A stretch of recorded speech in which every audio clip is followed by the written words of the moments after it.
Alright, kumusta kayo? Sir Lupet here sa YouTube and Facebook and IJ Garo sa TikTok. So gagawin natin ngayon is magko-convert tayo ng mga derived physical quantities and simulan natin. For example, gusto nating malaman gaano kabilis ang 10 kilometers per hour pag pinag-usapan ang meters per second. So 10 kilometers per hour, i-convert natin into meters per second. So, diretso na tayo. So, gagawin nyo lang, yung 10, baba nyo lang, yung K magiging kilometers, tapos yung P is fraction, then yung H is hours. So, ang goal natin, ang maging unit niya ay maging meters per second. So, para magawa mo yun, multiply mo to sa kanyang conversion fraction, conversion factors. So, sa isang kilometer, meron tayong 1,000 meters. So, ito yung mga conversion factor na madali yung matatandaan. So, don't forget, sa isang kilometer, meron tayong 1,000 meters. Then, multiply mo pa sa isang fraction ulit. So, at this point, pwede mo nang cancelin yung kilometers dyan. Kasi, pag kinancel mo yun, ang matitirang unit for length is meters na lang. Then, yung H natin, kailangan matanggal dito and mapalitan ng second. So, kung yung H ay nasa baba, ilalagay mo yung H na isa dito taas. So, 1 hour. So, ito rin, kailangan matandaan nyo rin to na sa isang oras ay merong 3,600 seconds. So, sulat natin. So, paano naging 3,600 seconds? So, balikan lang natin. Sa isang oras, meron tayong, ilan? 60 minutes. At sa isang minuto, meron tayong 60 seconds. So, itatimes mo lang yun. 60 times 60, that is 3,600 seconds para sa isang oras. Okay? Then, equal na tayo. Pwede mong cancelin yung R dito sa taas kasi may R din sa baba. Again, yung basic rules for cancellation, ang ika-cancel mo lang ay dapat isa sa taas at isa sa baba. Kapag pareho silang nasa taas, hindi pwedeng cancelin. Pag pareho nasa baba, hindi rin pwedeng cancel. Okay, so gamitan natin ang mga kaunting shortcut. So ito shortcut ito kapag involving zeros. Gagawa mo lang to kapag ang zeros ay nasa dulo. So for example, dito, pag tinignan nyo sa baba, meron tayong 1 times 3,600, may dalawang 0 dito. So, pwede mong cancelin yung dalawang 0 na yan. So, meron na lang 36. Ito naman sa taas, meron ding mga 0 dyan. So, kung dalawang 0 yung tinanggal mo sa baba, dalawang 0 din yung tatanggal mo sa taas.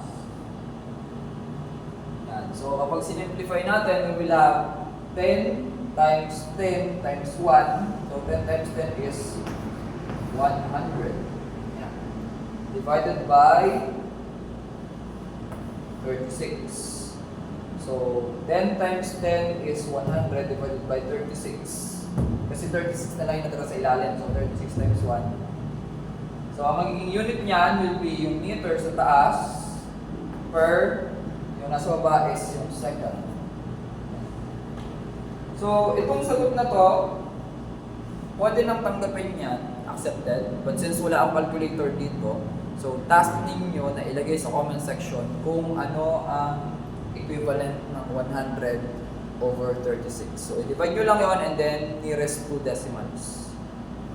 So, 100 divided by 36 meters per second. So, kapag in-input nyo sa calculator yung 100 over 36, yun ang magiging sagot. And then, lagyan nyo ng unit na meters per second. So, yung sagot, dito nyo lang. Okay, so, ibig sabihin, ang 10 kilometers per hour ay equivalent sa 100 over 36 meters per second. Feeling ko, 100 over 36 nasa ano yan? Nasa 2 point something yan. So, ano kaya? So, paano naman kaya ngayon kung from meters per second, dadalhin natin sa kilometers per hour? So, dito meron tayong given 5 meters per second, i-convert natin to kilometers per hour. So, same process lang. Sulat mo yung 5 followed by meters per second. So, ang goal natin ay makancel yung meter at yung second at papalitan siya ng kilometers and hour respectively. Okay? Pero para mapalitan yun, dapat alam mo yung mga conversion factors na ginamit natin kanina. So, pwede kang pumili ano yung unang mong tanggalin, pwede naman. So, let's say second yung gusto natin unang tanggalin. So, sa isang oras, meron tayong 3,600 seconds. So, pwede nyo nang tandaan yan. Then, multiply natin naman ngayon sa isang kilometer. Meron tayong 1,000 meters. Okay, so unit cancellation tayo. Naka-cancel din yan ang meter, second. Okay. So matitira na lang na unit dyan ay kilometers sa taas. And then sa baba ay H. So ito na rin yung kph, kilometers per hour. And then, apply natin yung mga basic unit unit or basic division. So, dito sa taas, pansinin nyo, meron tayong dalawang zero dyan. Yan. Hanapin nyo lagi yung mas konting zero. So, dito mas konti sa taas, dalawa. Ibig sabihin yan, dalawa rin yung tatanggalin natin sa baba. Again, itong technique na to ay magagamit nyo lang kapag yung mga zero ay nasa dulo. Kapag yung zero ay nasa gitna ng dalawang non-zero numbers, i-calculate nyo na lang. Okay? So, meron tayong 36 times 5 divided by 10.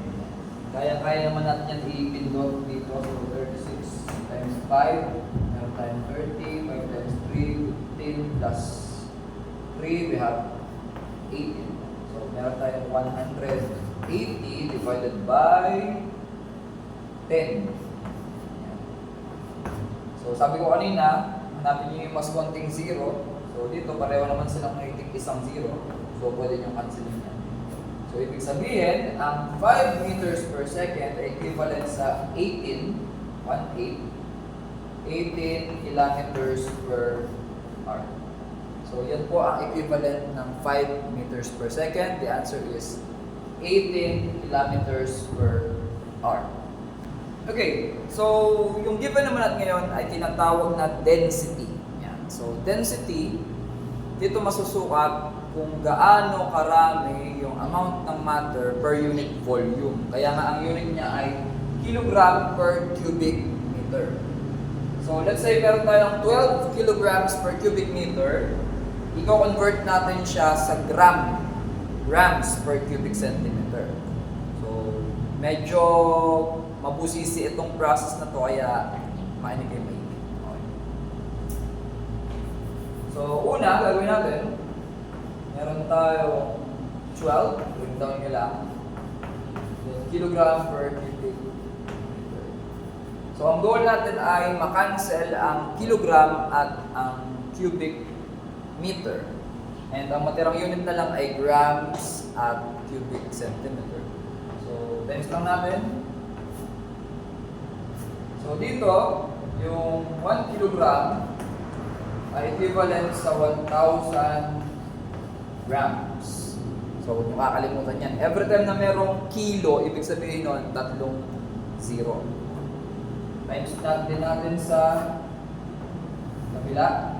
So, dito, medyo challenging ito kasi maglalagay ka ng raised to the third power. So, meron tayong m cube dito. So, ang susulat muna natin is 1 meter.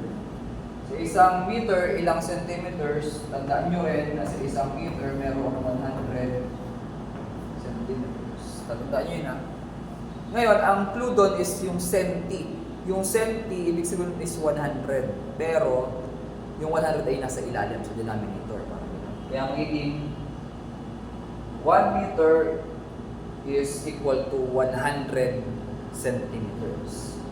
Then, pwede tayong, bago tayo mag-cancel, tandaan nyo, yung m natin ay na-cube. So, meaning, ito ay kailangan din natin i-raise to the third power. Yan. Kaya sinabi ko kanina na medyo tricky ito. So we have to put attention to details. Yan. So dito, makikita nyo naman, hindi nyo pwedeng cancelin ito diretso right away kasi merong 0 sa taas, hindi pwede. So ang gagawin natin, ang pwede lang ma-cancel sa ngayon is itong kilogram. Then pwede natin itong i-simplify. So meron tayo 12. 12 tapos yung cubic meter ay nasa ilalim niya. Then times 1,000 grams. So since na-cancel na yung kilogram sa ilalim, 1 na lang yun. Then kung kapila, meron pa tayo dyan 1 times, parang 1 times 1 times 1. Parang gano'n. So, meron tayong 1 cubic meter. Then sa ilalim, ibig sabihin niyan, 100 raised to 3. So parang 100 times 100 times 100. So kung tignan mo ilang 0 yon. So para di kayo mahirapan, kunin nyo yung calculator, ipintot nyo na lang. Pero I guess that is 6 na 0. So 1, 2, 3, 4, 5, 6. Then lagyan nyo na cubic centimeters. So, ang pwede mong gamitin na shortcut doon is ilang 0 ba ito? Dalawa, diba? Times mo lang doon sa 3. 2 times 3 is